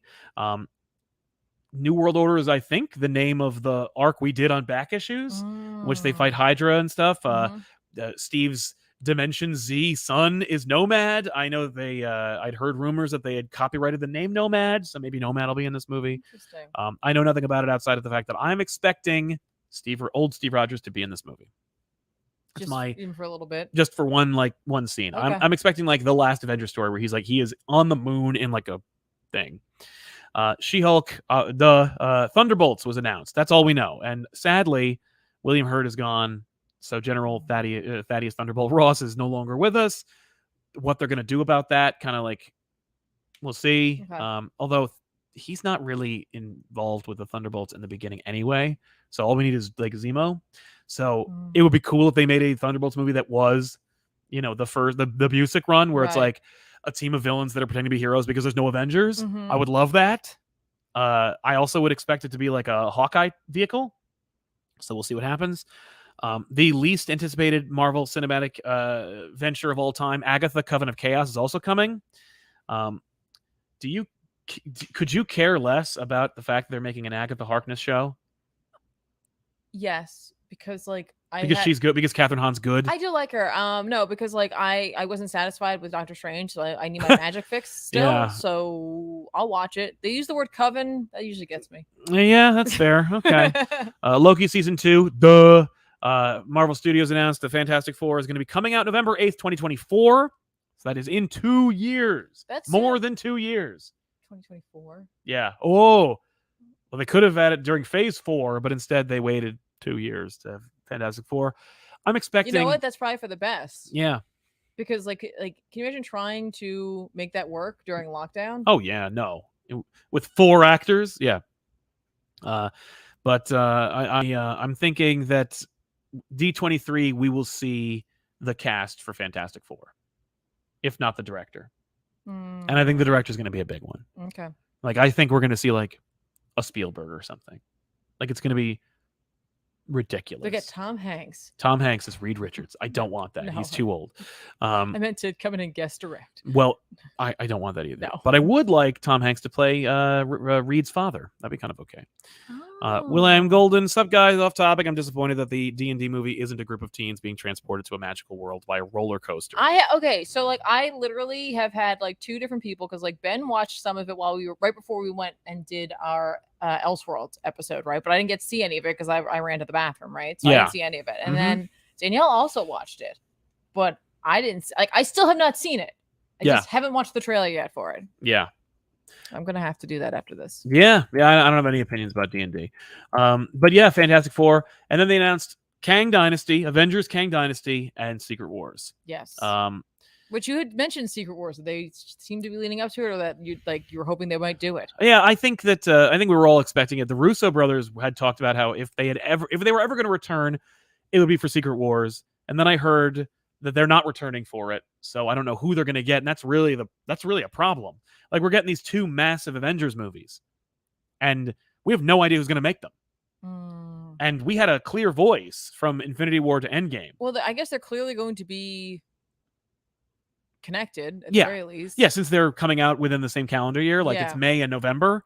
Kang Dynasty, there is a comic book adaptation. I'm expecting it to be nothing like the comic book because that's how they work. But that's all in Phase 6. But yeah, Secret Wars is the natural conclusion. It's the natural point that I think we were all heading towards. Number 1, the Russos were banding it about. Number 2, Incursions came up in Doctor Strange Multiverse of Madness, Mm-hmm. the fact that like the whole damn thing is a multiversal saga, Mm-hmm. and the fact that they're rushing it to the finish line, that Secret Wars is coming out in 2026 rather than 2028 or whatever, Right. is like, we need it to be recently enough so that we can cut to like the Fox X-Men world with Hugh Jackman and people like smashing into it and dying. We need to be able to like get Ben Affleck to be Daredevil for like a few seconds and blow up. Like, we need to basically destroy the entire Marvel multiverse. Like, maybe Wesley Snipes' blade will blow up. Like, this is going to be the biggest effing thing ever. And it will be a great opportunity for them to have a soft reboot. Yeah. Where they can be like, in this new world order, we don't know what happened to Iron Man, Captain America, and Thor. We don't know if like maybe they're younger and played by different actors. And I don't necessarily want that, but I think that they're going to create a semblance of uncertainty with Secret Wars. The Kang Dynasty, I couldn't be less in the dark about, just from the fact that like we're dealing with time travel again because of Kang. I'm gonna guess that whatever it is exacerbates something to lead to Secret Wars. Yes. Oh yeah, no, I think that like Phase 6 with Fantastic Four, I think, because look, there's 1, 2, 3, 4, 5, 6, 7, 8 movies that aren't mentioned in Phase 6. I think the Fantastic Four are going to introduce, in a big bad way, incursions, and then the next movies will be all about those other Earths and how they're interacting and how the incursions are affecting them. Maybe Secret Wars will end with us just only having mutants. I genuinely hope you're wrong. I was also thinking, what was it Feige talked about? Somebody asked him about like if they were going to make like a Phase X, and he was like, well, Phase X implies that would be like Phase 10, and I don't want to wait that long. So, I mean, there's 8 slots open for Phase 6. It could be Fantastic Four, X-Men New Mutants, X-Force, Excalibur, X-Factor. It could be all X-Men. It could be... But my expectations, and we'll talk about this in a second. My expectations about Phase 6 is that the X-Men will not be in this phase, but we'll see allusions to it. Like, I think that we're going to see a couple of crossover movies. I think that in Phase 6, because we haven't seen in Phase 5 or 6, based on the timelines, any Spider-Man announcement. But we're looking at the next 3 years worth of announcements. Sony's not going to want to wait 4 or 5 years to kick off the new Holland trilogy about this like new, darker, miserable, alone, real Spider-Man. So I'm thinking Spider-Man and Daredevil is going to be one of them. Could be. I mean, all right. So out of that's my pitch. Out of Phase 5, how many of these are movies? Quantumania is a movie. Guardians of the Galaxy, The Marvels, Blade, and Cap, and Thunderbolts. So 7 of them. 7 of them. Okay. The rest: Secret Invasion, Echo, Loki, Ironheart, Daredevil, and Agatha. 6 shows. Okay. So it's almost exactly as many shows as there are movies. Okay. So there's a total of 13 then? Yeah. Right? And how many slots are... In Phase 6, there are 8. Plus those 3. Plus 3. So right. 11. Yeah. So there could be a few more movies. There could be, but it seems like the Avengers, they're not going to want... There are 2 movies between the Avengers, or 2 slots. There's 2 slots, and then that may not be movies. That might be shows. That's a good point. Yeah. Like it's hard to tell here what is a movie and what's a show at this point, because they put their timelines together. But I'm like wondering if we're doing 7 movies, 6 shows. Like, will we do a similar number, but there's only 11 slots here, so it'll be like 6 movies, 5 shows, or 5 movies, 6 shows. I feel like it'll probably be like more like if it's 8 slots. But those are pretty big. I mean, Fantastic Four, you kind of want to clear the board for a little bit. Agreed. So maybe the ones around that are also just it's hard to tell. Well, and the worst of it is they could also be sequels. Like, they could be, like She-Hulk season 2 or Moon Knight season 2 or Loki season 3 or some goddamn thing. Right. Well, I mean, like some of these are 2005 or 2025. Yeah. And you gotta have something come out then, right? Oh yeah, you gotta have to have these shows come out, just to bolster the Disney Plus line. Yeah. Like Cayetano. Go. Yeah, exactly. Cayetano Garcia asked about Armor Wars. They didn't really talk about Armor Wars at all, but we do know that Rhodey's going to be in Secret Invasion. RK says, I'm glad that in 10 days people will watch Sandman, learn about Hector Hall, and have to dive into the mess that is the Hawkman mythos. I don't see that happening, my friend. I don't think they're going to be diving into that mythos necessarily. Yeah. And well, again, Gaiman said he made changes, so Yeah. we're gonna have to wait and see. No, it's true. The only way you're gonna know what changes were made is if you read the comic. Yeah. Go read the comic. Dante Cook, hey, Sal and Tiffany, totally showing up late, but I wanted to show a little love. Well, thank you, Dante, for being here anyway. Yeah. Appreciate it. I guess I'm not gonna be able to get in Sandman Volume 2 before. Probably not. That's fine. Dante Cook or Dan Damien Unundered. Remember Armor Wars getting announced? I forgot. Yeah, they did, and it's not anywhere near any of these. Interesting. Young Goku over 9,000. I have a problem with CG Bears. Knock it off, Sal. If ComicPop put that on a shirt, or I will.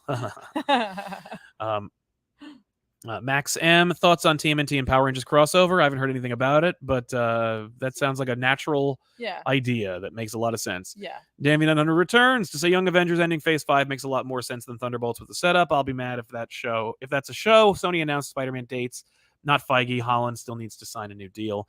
Okay, well, we'll see about that. As far as those announcements, we can move on to, this Phase 6 calendar is like the way they wrap it up. We haven't heard anything about Spider-Man except for like freshman year, which is a baffling mess. But yeah, big announcements came out at San Diego. Those are all the movie stuff, all the stuff that you guys would care about.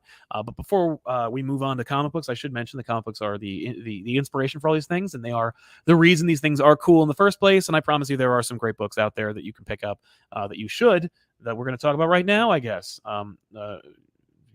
Right? Yeah, I'm gonna real quick. I read Shang-Chi and the 10 Rings. Yes, you did. By Jean Luen Young and art by Marcus To. It picks off literally where you left off. If you were reading Shang-Chi, it picks up right from there. If you weren't reading Shang-Chi, they do a good recap at the beginning of this. So you might be able to just jump in here. I will tell you, like, the family has kind of gone their separate ways right now. So if you were just looking for like Shang-Chi on his own solo doing Shang-Chi hero stuff, that's what you're gonna get from this. I think I like Young's writing so much. I know. The art looks great. Yep. Fun book. Right. Well, I should mention that Hickman's coming back to Marvel to do a series. You remember that announcement? Yes. That Hickman will be returning. Let's see. Do I? Yeah. Let's see. It's with him and Valerio Schiti working together in 2023. What happens when the powers that be meet the natural order of things? I can tell you that I did meet Jonathan Hickman at San Diego Comic-Con, and we did talk a little bit about his plans and ideas, and I don't know what I can and cannot say.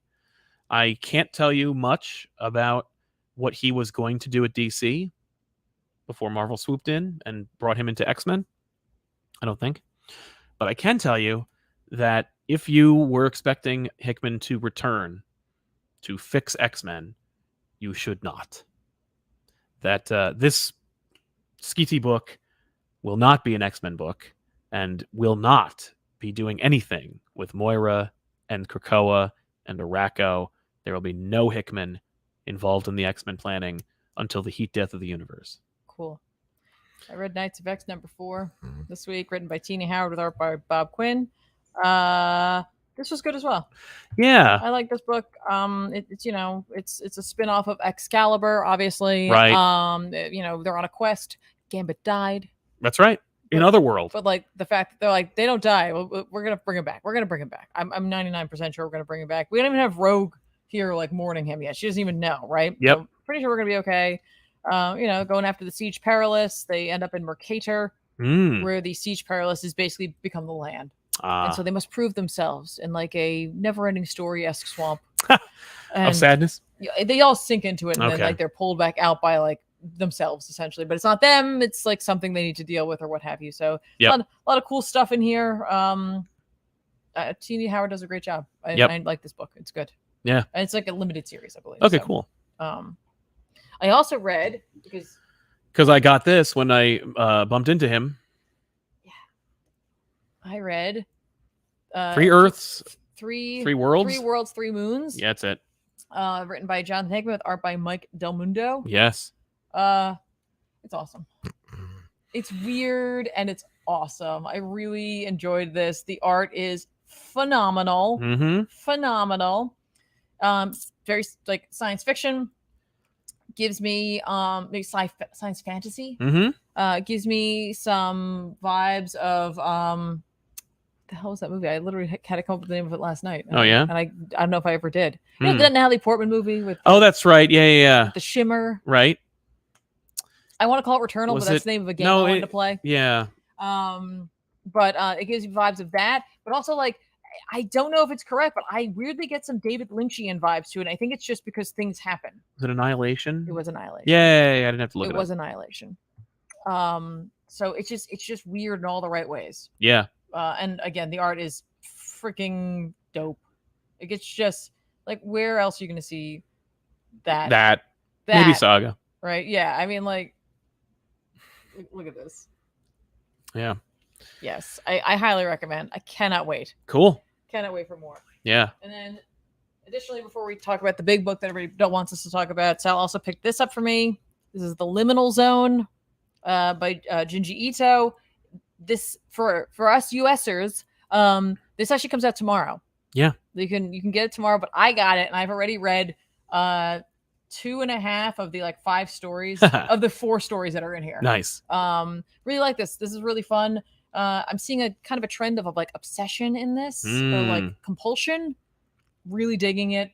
You know, I like Ito. Yeah. I like all of his books all of his stories are a little different and there's always like something for everybody. But yeah, I'm really enjoying this so far. Yeah.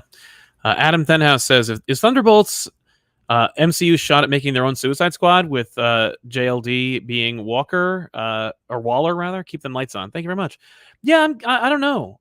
I don't know if they're capable of doing a kind of a Justice League Dark. I think rather a Suicide Squad. I don't know. I would expect that it's probably going to be like a fun flick that like explores the idea of like the missing Avengers. It's 2 years too late, but it's still a neat idea. Static Nova, did you see the new Spawn Batman? Yes, I did. McFarlane and Capullo and DC and Image are coming together to make Spawn Batman 3 with Capullo on art and I think McFarlane writing it, which good luck with that. I'm thinking that, you know, the first one, well, there were 2 of them. There was War Devil and Spawn Batman. One was written by Alan Grant, now passed. It's a real shame that we lost Alan Grant. He was a terrific writer and a pioneer in comics. And you've read probably at least a dozen Batman books written by him. So, you know, our hearts go out to his friends and family in this trying time. But the other one was written by Frank Miller. And man, would I have loved to have seen what Crazy Uncle Frank would have done with Spawn Batman 3, drawn by Craig Capullo. But I'll take McFarlane working on it, though. Yeah, absolutely. I mean, I'll take Capullo drawing friggin' Batman and Spawn again. That's like a no-brainer. Terlaga says, do you think the controversy surrounding the actress playing Shuri will end up hurting the Black Panther 2? No, because I don't think anyone's talking about it anymore. I think that's over. I think Disney made that go away popularly.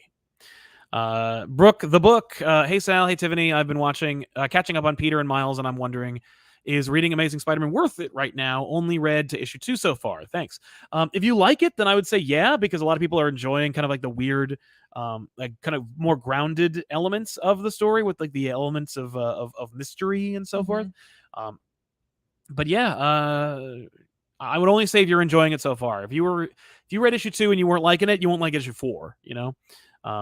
But with Amazing Spider-Man, tomorrow's issue, Amazing Spider-Man number 6 from Zeb Wells, and with special art by Ed McGuinness, is coming out this Wednesday. And I don't want to spoil it because I don't want to give too much away. But this is, of course, also the legacy 900th issue of Amazing Spider-Man. So we're 100 issues away from issue 1000. That's a long time. It is a long time. I mean, Action Comics and Detective Comics have already hit those, but they did come out like a good 20 to 30 years before Spider-Man. I'm just saying, like another 100 issues, unless you start bringing it out like twice a month. Yeah, well, they'll do that. I mean, I wouldn't be surprised. So race to it. Yeah, I would expect them to do that. McGuinness is unfortunately joined by at least 4 to 5 different inkers for this issue. This is, of course, the issue that introduces the super adaptoid version of the Sinister Six. It looks very bad, and it's not terribly good. It takes a trope of Spider-Man stories, which is Spider-Man's birthday, and it just like abandons it. And there's a lot of talking in it for not a lot of like continuation or exploration or exposition. It's a damn shame, is what it is. That's all I can say about that. It's a damn shame of a series, Also, we're at issue 900, and it's a good thing we rebooted it so that we could get to issue 6. But yeah, it's, it also is not, it doesn't feel anything like the last 5. So it's like, if you were enjoying those Tombstone books and it being kind of this crime thing and being gritty, like that ain't what this is. Okay. This is something else. There's also a backup, which I didn't even bother with. Okay. I looked at it and I'm like, I don't have patience for this. I've just read this whole damn thing. And I was like, you might go back and read it. I might, but like, there's one backup. Okay. It's not enough. It's just woof. The idea of the super adaptoid taking over the Sinister Six, but it's not really super adapt. It's a whole thing. It's a whole thing that I don't want to give away, but I will say that I did not enjoy it, unfortunately. Okay. And I wanted to, because like Ed McGuinness is fun, but like tonally he doesn't fit Spider-Man. And with 5 different inkers, he really don't fit Spider-Man. It doesn't even work as a book. Okay. It just looks like a big ugly mess. It's really ugly. I'm sorry. It's a real shame. That's what this book has become. It's just a damn shame. This is like, you imagine DC was like, I don't care who draws this fucking Batman book. Whatever, just put it out. Yeah. You got Jorge Jimenez drawing Batman. It's just unbelievable shit with like hottest writer Chip Zdarsky on it, and they're just like, there you go. Meanwhile, like Spider-Man's like, I don't know, whatever. Maybe they just realized that like we already got you. Yeah, but like they don't, because it's like Batman. No, Batman, we've got you. Batman, they can sleep on. Spider-Man, like, is not always the #1 book from Marvel. But that's what I'm saying. They're like, I mean, we got the people who are going to get with it, and Right. we never know with us. The fact that they made another book with Dan Slott on it suggests to me that they don't have faith in Zeb Wells, and that they are like trying to recoup any perceived loss, because Dan Slott is like a fan favorite, despite like some controversy, and not even like he's warranted controversy, but like he's divisive. What if they brought JMS back? That'd be amazing. And they did. He's been doing miniseries. In Okay. fact, they announced at San Diego Comic-Con that he's going to be doing like a kind of retconned origin of Kraven. It's like a flashback book. Spider-Man and Mary Jane are going to be in it. They're married in that book.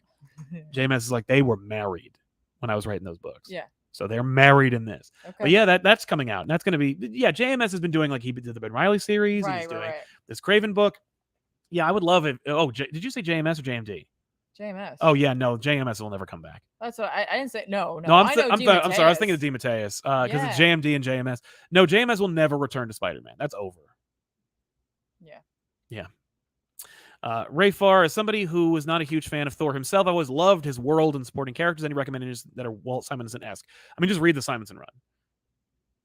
Like, that's it. And if you like that kind of silly stuff, like, you might like the Jurgens run. It's weird, but it's like unapologetic. Chocobo Kid. So at San Diego Comic-Con, it was announced Hickman is back at Marvel or Skeety. Any theories on what that could be? I think it's going to be something like kind of New Godsian. So if there is another group like the Eternals that they're going to do, I would say it's probably going to be that. Interesting. Maybe the Inhumans.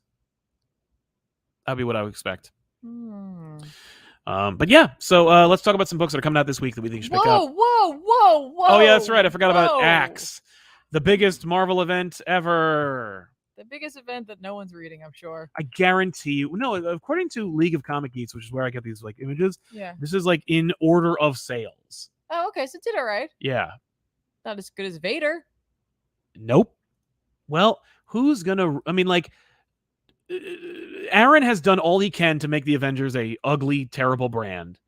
X-Men is incredibly divisive and rudderless, and the Eternals, baby. The Eternals, which no one is reading. Listen, like, it's a good book. You love it. Yeah, no, but like, you read it and you're like, hey, it's great. And people are like, oh yeah, that's right. Tiffany liked it. That's all they're saying. Nobody fucking read Eternals. Here's the thing about this book. Yes. I really liked it. I know. I read it too. And I also thought it was well written. Like, and it has great art. Kieran Gillen, man, can tell you a story, but you got to be willing to read it. No. I would rather have Comic Story and read it to me. You got it. Like, he's got to tell you a story, and like, he's going to pull things together that you won't like necessarily even recognize that there were threads. And then you're going to be like, oh my God. Right. Like a person who knows how to write and structure a story can do. Oh, it's written by Kieran Gillen with art by Valeria Skitty, so it looks great. And incredible. It's written well. And if you were reading Eternals, you will not be confused as shit. Were you confused? I wasn't confused much. So I was like, oh, okay. You're referencing something I didn't read. Yeah, I mean, like I felt like they pointed out all the most important things. It's funny because it's like the big like mic drop moment with Uranus Yeah. is actually in that, like, not in the main I series. couldn't believe that happened. Oh, I was like, yeah, that's gonna happen. But I was like, but they just what? Yeah, it was awesome. Right. Yeah. Right. Yeah. No, it's funny because it's like I heard Gillen talking about this, and he's like, no, in this the Eternals are going to be the villains. Like, Yeah. it's not going to be like a what, like who's the bad guy? The Avengers? Like, no, it's and it's only some of them, right? Right. It's gonna be because some of them bailed on the Eternals. Yeah, but it's not enough of them, right? No. Which I kind of appreciate because it's like Gillen's going like, I built up the Eternals and I did this, I made this mess, and so they're going to be the ones who suffer for it. Yeah. Now others will also there'll be collateral damage, of course, but like I'm not going to like make them irredeemable monsters because like that's not my playground. Like, no, I am writing them, yeah, but like I didn't bring up the X-Men. No, like Hickman brought up the X-Men, other creators brought them up, right? From like, but I'll knock the hell out of them. I will give them a hard time.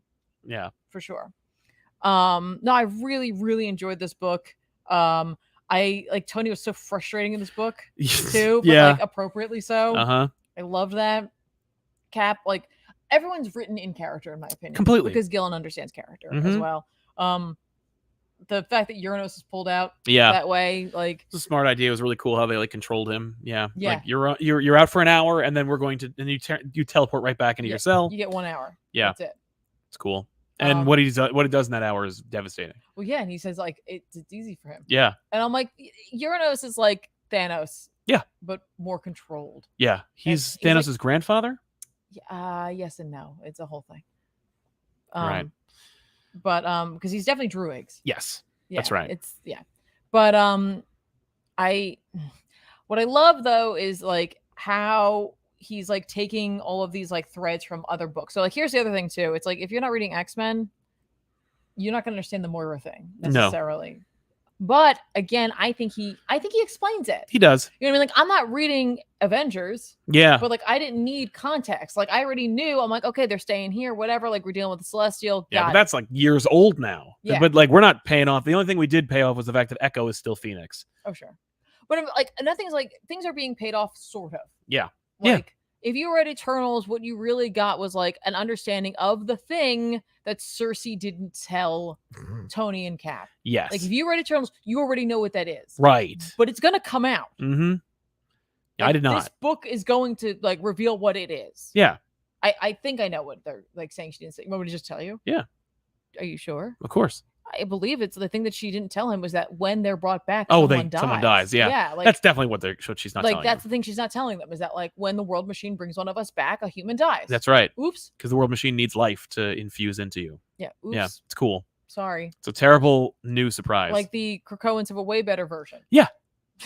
Exactly. It's so funny too because it's like, you know, Gillen understands too the idea because when I read Immortal X-Men, yes, which he's writing, which Gillen is writing, like he really dealt with like the fallout of like the Hellfire Gala and like the fallout from the reveal of their ability to resurrect a little bit more so than the Hellfire Gala 2 actually had, right? Yeah, and so like we're seeing it here. Where it's like people are picketing. Yeah. You know? That's right. And it's like we're giving you another like a new understandable reason why humans hate the X-Men. Right. And like it's so he takes all of these things that are already been set up, right? In other books, to drive not only their own plots, but he's able to use it here as well. Now I'm not saying that maybe they weren't all working together as well. Yeah. But like he created a climate where humans are already like on edge because it's like, hey, you're helping us out, but also you're keeping something for yourself. And I don't like that to have Druig show up and be like, I could do the telepathic thing, but that seems so wrong, and just send everybody a message that says like, we're gonna get rid of them because like that's garbage what they're doing. Exactly. And, yeah. Like, we just need you to be on board. Well, Druig seems like he's got something else going on. Like, well, Druig wants to do this because he doesn't. Like he knows that like everyone's not like that he really should not be Eternal Prime, like he should not be in charge, but like he ended up there that way, yeah. And so he's trying to do something that'll unify everybody by like he convinces everybody that like no, the mutants are deviants, yeah, like excess deviation, and so we need to take care of them. And he thinks that if they're able to do this, then all of the Eternals will like oh, Druig's great, and like we should keep him as Prime Eternal. He's awesome, right? Exactly. So I don't know. I really am enjoying this book, and I think I'm probably gonna read most of it. I think, no doubt. Oh yeah, like all the Gillen tie-ins anyway. Anything that Gillen puts his hands on, I'm definitely gonna be reading. But some of these books that are at the end listed, I'm reading anyway. Of course. So like I'll be able to keep up with it in that way. But like if you want to see some cool shit too, you're gonna see some cool shit in this book. There's like crazy. Oh no, there's like stuff you wouldn't expect to see. Like there's like ramifications. And of course, like the last page reveal, I'm like, yes. Yeah. Get rid of this effing thing. Yes. Well, yeah. Yeah. And then maybe Aaron will stop writing Avengers and we can enjoy it again. But yeah, it's actually well constructed, it's well written, and Gillen's, you can trust Gillen. Yeah. So if you were on the fence, I would say check it out. I agree. And if you want to be like, if you want to be on the cusp, if you want to be like on the fringe, go back and read Eternals, because like it's Assad Ribic. You were all like, you were like, oh my god, Assad Ribic on Secret Wars. You all loved it when it was Hickman.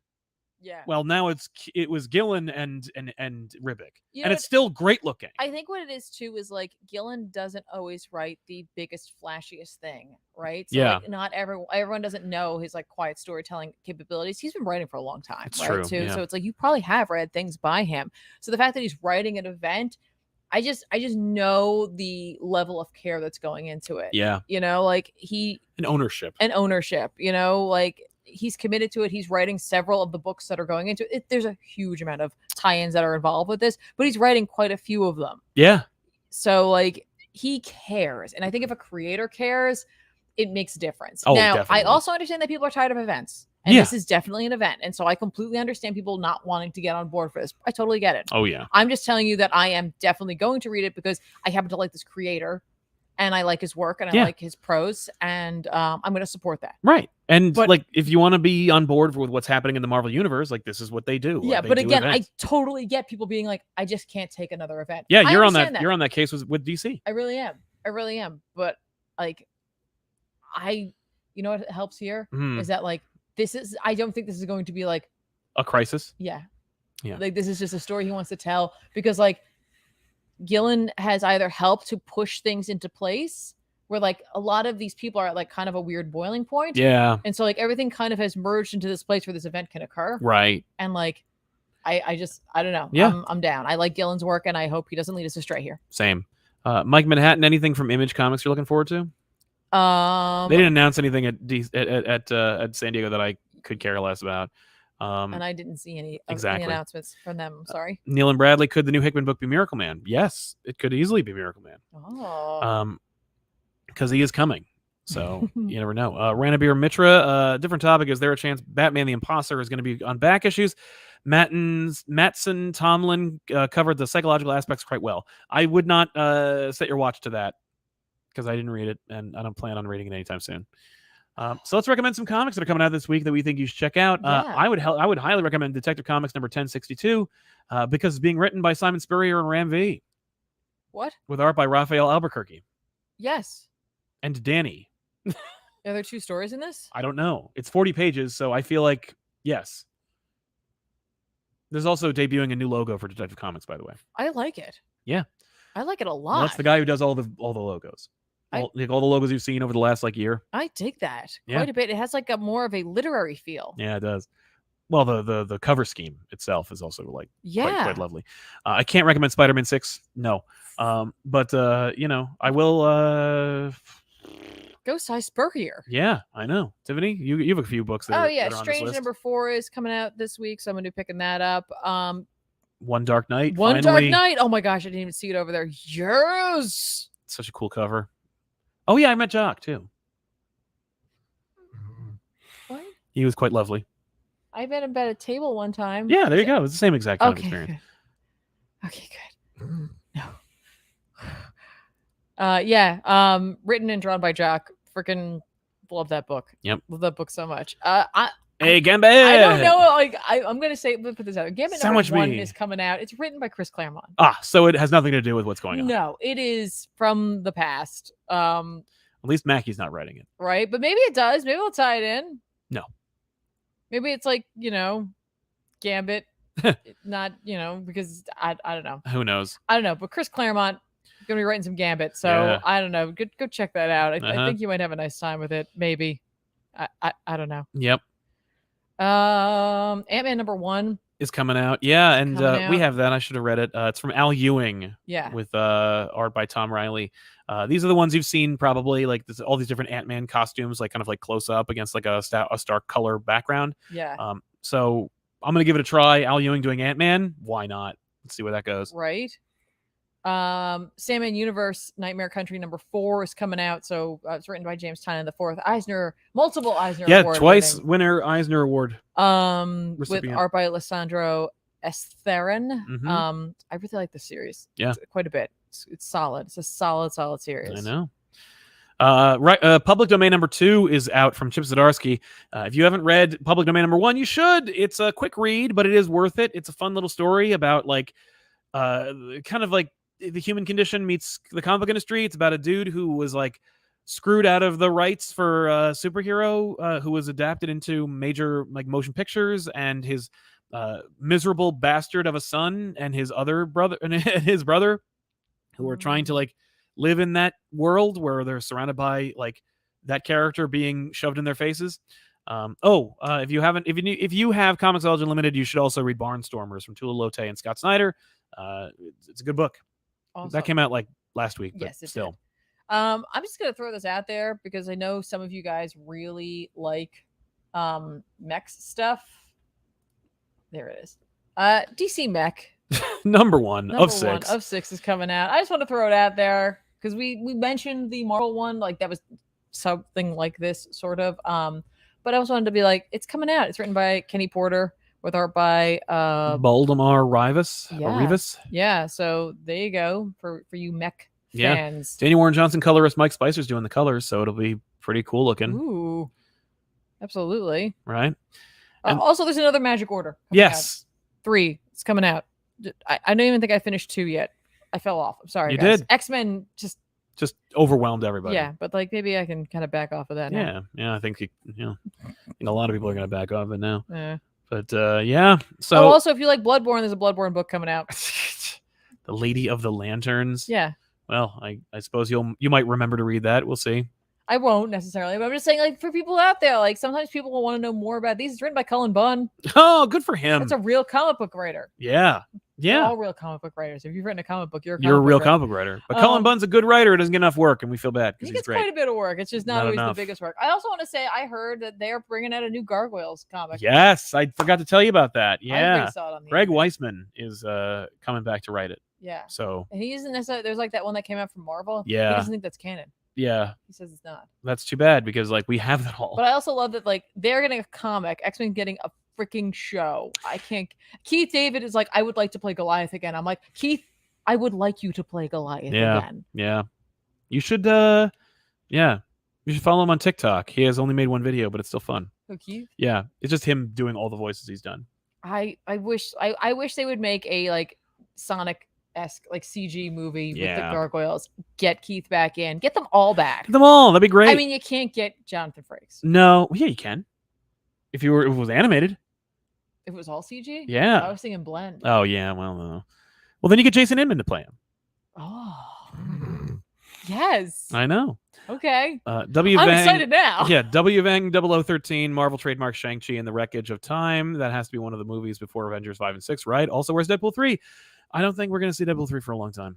But who knows? I would also say, by the way, if you wanted them to do something, Spider-Man and Deadpool would make friggin' $1 billion. If your movie was just called Spider-Man and Deadpool. It's just Spider-Man being like, what is this? You can't do this. Yeah. You can't do those things. Right? And he's like, no, this movie is PG-13. It's okay. I'm not really doing them. I'm going to do it over here. Yeah. You won't even know what I'm doing. Exactly. Like, I can see you. Yeah. I know I want a Spider-Man team-up movie. I want Spider-Man and Deadpool or Spider-Man and Daredevil. That's the movie I want. Where it's like, and that'd be kind of cool. Like if that was the trilogy, it's like the first one's Spider-Man and Deadpool or Spider-Man and Daredevil. The next one's Spider-Man and Black Cat. And the next one's like Spider-Man and whatever. And the Avengers. You know. I really like the idea of Keith David saying that he wants to play Beta Ray Bill. Oh my God. If only. That movie got robbed. That book got robbed. Beta Ray Bill from Daniel Warren Johnson robbed from the Eisners. Of course, it was up against Supergirl, so it's tough. It was Sophie's choice, but neither of them won. The whole category was excellent. So it was just there was some years it's just too many good things. Yeah. You know. Yeah, that's true. But the best didn't win. But yeah. We want to thank you so much for hanging out with us. Don't forget to like this video, subscribe to our channel, and check out Tiffany on twitch.tv/comicpop. And of course, go to youtube.com/comicpop to watch me do the show Back Issues. Tiffany actually is going to host next week's episode, not this week's. This week's I got to freaking sit down and edit when I feel better. And we'll see what happens. But otherwise, I want to thank you so much for hanging out with us and enjoying the speculation. There's so many more stories that came out of Comic-Con, and maybe over the years I will let them out. There's a couple that I can't tell ever, and that's fun. And not because of any debauchery, just, privilege. People are like, don't fucking tell anybody about that. Yeah, I am a confidant, and I wouldn't be for long if I just spilled all the beans on my show. But we'll see you guys next time with another episode of Off the Rack. We're lucky to have you. Thank you so much, and especially thanks to our super chatters for sponsoring today's episode. See you guys next week. I'm Sal. I'm Tiffany. So long, everybody. Bye.